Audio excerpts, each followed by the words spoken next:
Heater geyser কিভাবে fitting করবেন, কিভাবে সঠিক ফিটিং, সব বিষয় নিয়ে আজকে এই ভিডিওটি আলোচনা করবো। চমৎকার একটা ভিডিও আপনারা সম্পূর্ণ দেখবেন। এটা হচ্ছে সঠিকভাবে ফিটিং করা হয়েছে, কি কি সঠিকভাবে ফিটিং ভুল ফিটিং হয়েছে সেটা কিন্তু আলোচনা করবো। এই গিজারটি কিন্তু সঠিকভাবে ফিটিং করা হয়েছে, এইগুলো ভিডিওগুলো ছবিগুলো কিন্তু আমি ফেসবুক থেকে ডাউনলোড করেছি।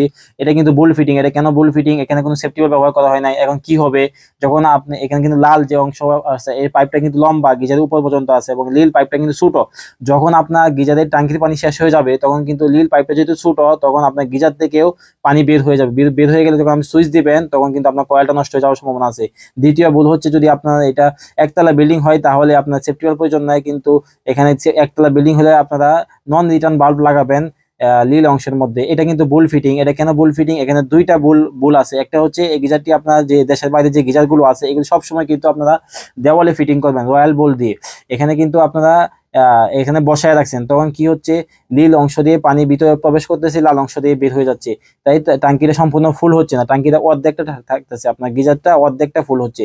তখন আপনার ভিতরে যে কয়েল আছে এই কয়েলটা কিন্তু মাঝখানে থাকে। আপনার কয়েলটা কিন্তু যে কোনো সময় আপনার 1 ঘন্টার ভিতরে, এক সপ্তাহ লাগানো, 1 সপ্তাহের ভিতরে কিন্তু নষ্ট হয়ে যাওয়ার সম্ভাবনা আছে। তাই আপনি এভাবে ফিটিং করবেন না। দ্বিতীয় ভুল হচ্ছে, এখানে যে সকেট ব্যবহার করছেন, প্লাগ ব্যবহার করছেন, এই প্লাগ সকেট ব্যবহার করবেন না। এখানে কিন্তু ডাইরেক্ট কানেকশন করবেন, ট্যাপ দিয়ে ডাইরেক্ট কানেকশন করবেন, না হয় কিন্তু এই সকেট কিন্তু যে কোনো সময় নষ্ট হয়ে যেতে পারে, পুড়ে যেতে পারে। তাই এইসব ভুল করা যাবে না।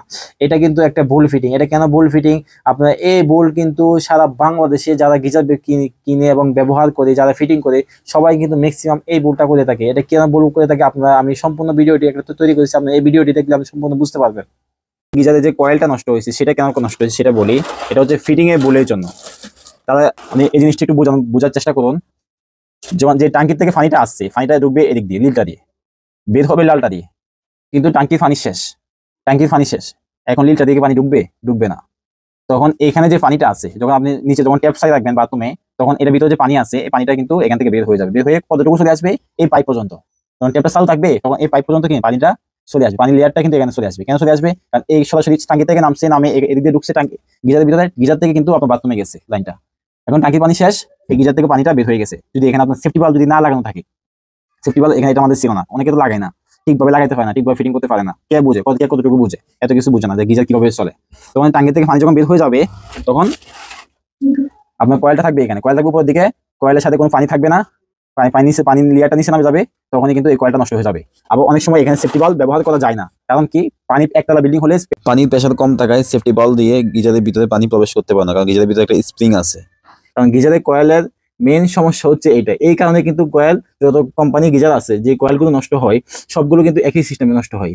আমাদের গিজার দুইটি পাইপই উপর দিকে এবং কয়েলটি হচ্ছে নিচের দিকে। আপনি যদি আমাদের গিজার সেফটি বাল্ব ব্যবহার নাও করি, সেক্ষেত্রেও ট্যাঙ্কির পানি শেষ হয়ে গেলে গিজার থেকে পানি বের হওয়ার সুযোগ নেই। সেফটি বাল্ব তো ব্যবহার করতেই হবে। তাই যখন আমাদের পানির প্রেসার কম থাকে, আমাদের গিজারের পিছনে একটা লাইন আছে, ওইখানে আমরা সেফটি বাল্ব ব্যবহার করি।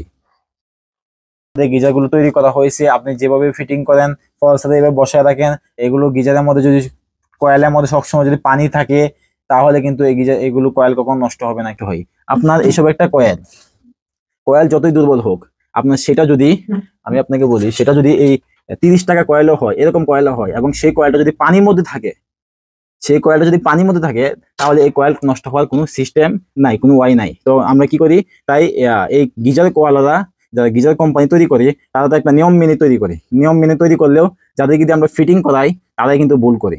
কারণ গিজারটা ফিটিং করার সময় সে বুঝতে হবে যে কোন বিল্ডিং এ ফিটিং করতেছে, গিজারটা কিভাবে ফিটিং করতেছে। যখন টাঙ্কির পানি শেষ হয়ে যায় তখন কি গিজার থেকে পানি বের হয়ে যাবে কিনা, তো তারা যে ভালো করে সেফটি বাল্ব ব্যবহার করে কিনা, আর বিভিন্ন বাল্ব আছে এগুলো ব্যবহার করে কিনা, সব নিয়ম মেনে ব্যবহার করতেছে কিনা। এখানে যে গিজারটি দেখতেছেন এটা কিন্তু সঠিকভাবে ফিটিং করা হয়েছে, কারণ এখানে সেফটি বাল্ব ব্যবহার করা হয়েছে এবং লাল অংশ দিয়ে গরম পানি বের হবে। এটা কিন্তু টাঙ্কির পানি শেষ হয়ে গেলে গিজার থেকে পানি বের হবে না। এখানে যে গিজারটা ফিটিং করা হয়েছে এই গিজারটা কিন্তু অ্যাকুরেট ভাবে ফিটিং করা হয়েছে, কারণ এখানে দেখেন একটা ওই নীল অংশের মধ্যে একটা কিন্তু আপনার 100 ফিটিং হয়েছে, কারণ এটা হচ্ছে আপনার একতলা বিল্ডিং, তাই পানি প্রেসার কম, তাই সেফটি বাল্ব লাগানো হয়েছে। কিন্তু এখানে টি ব্যবহার করে তারপর সেফটি বাল্ব লাগানো হয়েছে। তারপর দেখেন যে নীল অংশের মধ্যে একটা নন রিটার্ন বাল্ব ব্যবহার করা হয়েছে, যাতে করে পানিটা যেন ব্রেক না আসে গিজার থেকে, যখন টাঙ্কির পানি শেষ হয়ে যাবে তখন যেন গিজার থেকে পানিটা বের না হয়ে যায়। তাই এখানে কিন্তু নন রিটার্ন বাল্ব ব্যবহার করা হয়েছে এবং টি লাগিয়ে কিন্তু সেফটি বাল্ব ব্যবহার করা হয়েছে। তাই এটা কিন্তু 100 ফিটিং হয়েছে। তাই আপনার এই সিস্টেমে ফিটিং করবেন যদি আপনার বাসায় যদি পানি প্রেসার কম থাকে, একতলা বিল্ডিং হয়, আর যদি আপনার 2 তলা 3 তলা বিল্ডিং হয় তাহলে সরাসরি সেফটি বাল্বই কিন্তু ব্যবহার করে দিবেন নীল অংশের মধ্যে, তাহলে কিন্তু আর পানি প্রেসার কমবে না। পানি প্রেসার কম থাকলে কিন্তু নন রিটার্ন বাল্ব ব্যবহার করবেন। এই ফিটিং এর মতো 100 ফিটিং করবেন যদি 1 তলা 2 তলা বিল্ডিং হয়। তারপর আমরা দেখবো যে কিভাবে ফিটিং করতে হয়। এই যে আপনারা দেখেন এই যে ডায়াগ্রামটা, এই ডায়াগ্রামটা দেখেন, প্রেসার বাল্বের মধ্যে এখানে প্রেসার বাল্ব ব্যবহার করা হয়েছে।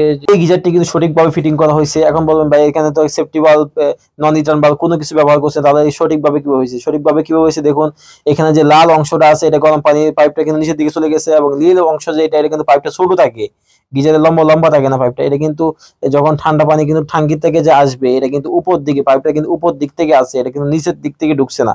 এখন কিন্তু যখন টাঙ্কির পানি, যখন আপনার যে ছাদে যে টাঙ্কি আছে, টাঙ্কি পানি শেষ হয়ে গেলেও কিন্তু গিজার থেকে পানি বের হবে না, কারণ পাইপটা কিন্তু উপর দিক থেকে নামছে।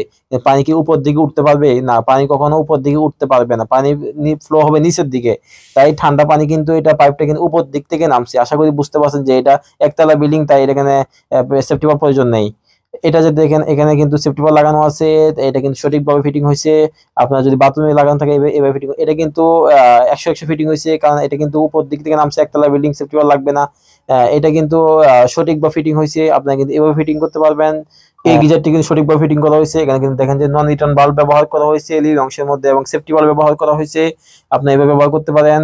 এটা কিন্তু বুল ফিটিং, এখানে কিন্তু নন রিটার্ন বাল্ব, সেফটি বাল্ব কোনো কিছু ব্যবহার করা হয় না। এখানে সেফটি বাল্ব প্রয়োজন নেই, নন রিটার্ন বাল্ব। এখানে কিন্তু বুল ফিটিং, এখানে কিন্তু নন রিটার্ন বাল্ব ব্যবহার করেন, টাঙ্কি থেকে পানি বের হয়ে যাবে।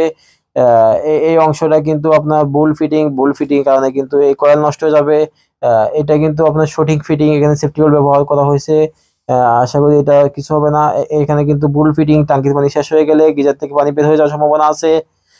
এটা কিন্তু আপনার সঠিক ফিটিং, সেফটি বাল্ব ফিটিং করা হয়েছে, এখানে ঠিক আছে ফিটিং। এটা কিন্তু সঠিক ফিটিং, কারণ এটা 1 তলা বিল্ডিং এ সেফটি বাল্ব লাগে না, এবং যে লাল নীল অংশ যেটা আছে এটা উপর থেকে উঠছে, এই জন্য পানি কখনো উপর দিকে ফ্লো হবে না। তাই এটা কিন্তু সঠিকভাবে ফিটিং করা হয়েছে। আপনি জানেন যে নীল অংশটা যে পানিটা কিন্তু বের হয়ে যাওয়ার সম্ভাবনা থাকে যদি বাথরুমের দিকে চলে যায়, এখন কিন্তু এটা উপর দিক থেকে উঠছে, উপর দিকে কখনো ফ্লো হবে না। এটা হচ্ছে সঠিক ফিটিং। এই ফিটিংটা আপনারা সবাই করতে পারবেন, কিন্তু এটা নিয়ে একাংশ একটু খরচ বেশি। 2টা পার্টস লাগে, একটা হচ্ছে নন রিটার্ন বাল্ব, একটা সেফটি বাল্ব। যদি আপনার 1 তলা 2 তলা বিল্ডিং হয় তাহলে আপনার এই 2টা পার্টসই কিন্তু কিনতে হবে।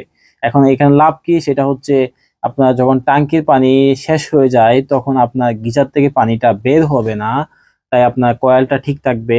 দ্বিতীয়ত হচ্ছে আপনার যে লাল অংশ আছে এখানে কিন্তু সেফটি বাল্ব ব্যবহার করা হয়েছে। এটা কি হবে, আপনার যখন পানিটা বেশি গরম হয়ে যাবে তখন বাষ্প সৃষ্টি হয়ে বাষ্পটা এখান থেকে বের হয়ে যাবে। যদি আপনার পানি প্রেসার অনেক বেশি থাকে তাহলে নন রিটার্ন বাল্ব যেখানে লাগাইছি নীলে অংশের মধ্যে, এটা না লাগিয়ে আপনার এখানে সেফটি বাল্ব ব্যবহার করবেন, তাহলে আপনার সেফটি বাল্ব হয়ে যাবে। পানি প্রেসার কম থাকে তাহলে আপনার এই সিস্টেমে ফিটিং করবেন। আপনাদের ভিডিওটি কেমন লাগলো আপনারা কমেন্ট করে আপনাদের মতামত জানাতে পারেন। আমার চ্যানেল নতুন হয়ে থাকলে আমার চ্যানেলটি সাবস্ক্রাইব করে আমাদের পাশে থাকতে পারেন। আল্লাহ হাফেজ।